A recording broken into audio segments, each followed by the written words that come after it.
Jalan dulu kan. Kasih jalan dong. Ayo dok.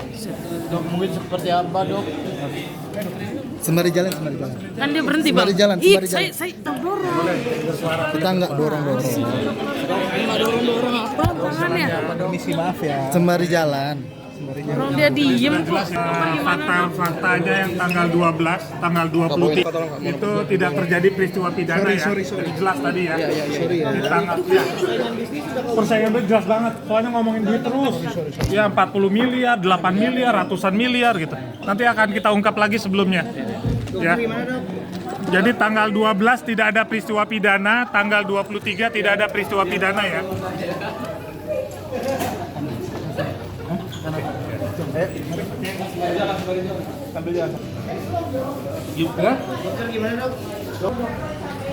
Ya terakhir dok, ada yang mau sampaikan nggak dok? Dok, ada yang mau sampaikan nggak? Ada ya? Gimana dok? Dok, Di luar. Yuk. Jangan di dalam. sini aja bang. Nah sini, dah, yuk dok, gimana dok? Terima kasih terutama ke Bang Tony. Saya mengucapkan banyak terima kasih kepada lawyer terutama lawyer Bang Tony. Yang maaf banget ya. Saya harus ngomong jujur apa adanya. Dok, bentar dok, sabar dok. Jujur nih. Sabar dok.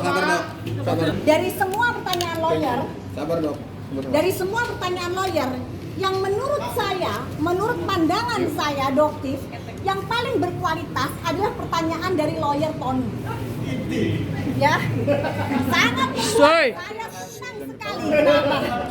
Ya, jadi Turun wawancara weh. sangat senang sekali. Ya maaf banget bukan menghina lawyer yang lain ya, tapi saya paling appreciate gitu dari pertanyaan lawyer Tony. Ya, karena memang biar ini kasus terbuka secara terang benderang. Ada apa sebenarnya? Gitu. Dan saya mulai menyukai ini kenapa? Karena mulai masuk ke tema produk. Ya.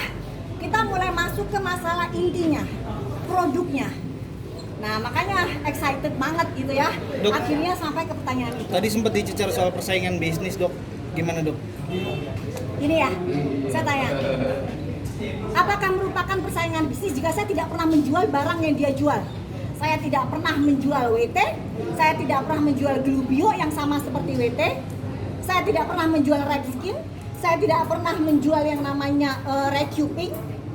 Ini produk yang saya tidak pernah menjual itu, bagaimana dikatakan persaingan bisnis?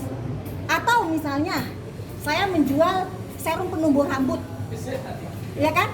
Sementara rambutnya sendiri nggak tumbuh, saya membongkar itu. Persaingan bisnis dari mana, guys? Saya membongkar, ya. Saya membongkar dan saya di sini sebagai konsumen. Kalau misalnya lawyer berkeberatan, lah lawyer harusnya mengajukan dong penghapusan undang-undang perlindungan konsumen. Selesai. Tapi selama undang-undang perlindungan konsumen masih ada, maka saya sebagai konsumen tetap akan mereview. Ya, dan betul apa omongan hakim yang mulia bahwa jika memang merasakan ada yang merasa tersinggung dengan review saya, ya dilaporkan. Bukan di sini persidangannya. Sesimpel itu. Kalau larangan dari ketua BPOM tadi gimana dok? Itu hanya dipotong-potong ya. Jadi sebaiknya sih memang Prof Taruna sendiri ya yang menjelaskan. Kenapa? Karena berdasarkan penjelasan beliau pun sebenarnya memang tidak ada masalah. Asal jika nanti ada penuntutan itu ada resiko reviewer sendiri. Itu pernah dikatakan oleh Prof Taruna kepada kita semua. Jadi tidak ada masalah. Nah, tapi tadi lucu dipotong-potong dan itu tidak akan membuat saya berhenti. Kenapa?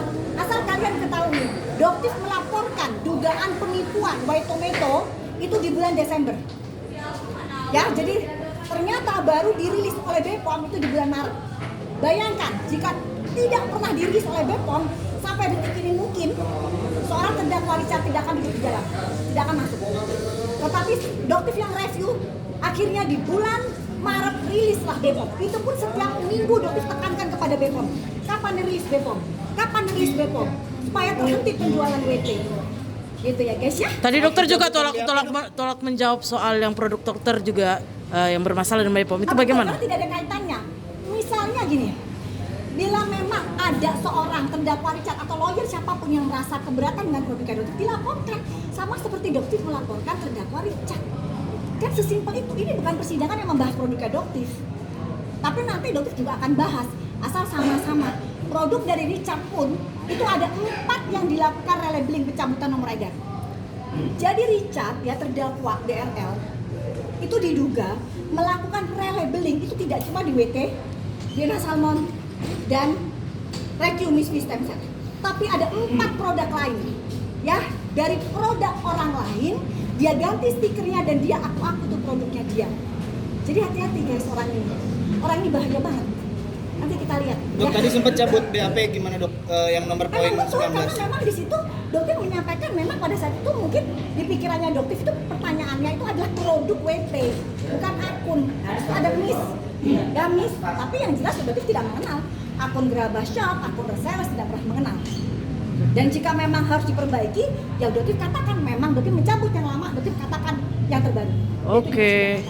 Itu gimana dok? Kalau jasa gitu, ada sertifikatnya nggak, namanya kok bisa Ya terserah, yang penting dok, ya terserah itu nama yang dokter tentukan sendiri, terserah gitu loh. Itu adalah haknya dokter, seperti yang DRL approve. Kan juga ada DRL approve di konten-kontennya, DRL approve. Emang lawyernya nggak tahu ya kalau ada DRL approve? Ntar kita tayangin ya, ada DRL approve. Oh boleh, dokter nggak permasalahan itu, silahkan. Itulah marketing mereka silahkan. Oke.